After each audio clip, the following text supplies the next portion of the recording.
Donc aujourd'hui, la symbolique des nombres, hein, après tout un tas de sujets sur la symbolique qui ont déjà été faits, hein, dont la symbolique des couleurs et la symbolique des arbres, la symbolique de plantes et quelques autres. Hein. Il y en a encore quelques-unes à faire, et là on a déjà fait pas mal.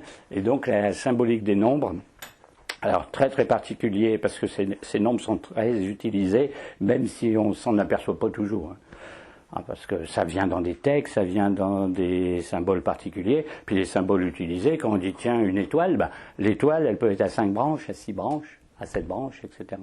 Hein. Quand on dit le sceau de Salomon, c'est l'étoile à 6 branches, donc c'est le nombre 6. Hein. Donc ça fonctionne un petit peu comme ça, donc vous allez retrouver des nombres un petit peu partout.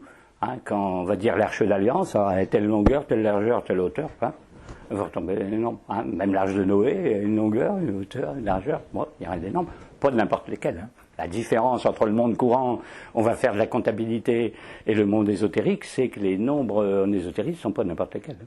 Ça ne vise pas à additionner des nombres pour le plaisir de l'addition. Hein. Donc vous voyez, il y a déjà quelque chose de particulier. Alors, on va régler le compte d'abord de chiffres et de nombres. Alors, très souvent, vous entendrez parler de chiffres et aussi de nombres. Alors normalement, le chiffre, c'est la façon de faire les nombres. Quand je dessine un 5, c'est le chiffre 5. Mais le 5 est aussi un nombre, c'est le nombre 5. Hein.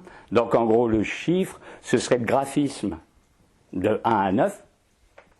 En même temps, ce sont des nombres. Il y a un nombre 3, un nombre 7, un nombre 9. Et bien sûr, tout le reste, c'est des nombres. Le nombre 49, le nombre 274, etc., etc. On mélange un petit peu tout. Hein. Le gouvernement, tous les gouvernements du monde disent toujours les chiffres. Quand on annonce les statistiques, on dit on va vous donner les chiffres de l'économie, là on parle de chiffres, et c'est utilisé aussi une fois dans les services secrets. Peut-être plus aujourd'hui, mais très longtemps on a dit le service du chiffre, c'est ceux qui cryptent les messages. Et on appelle ça le service du chiffre.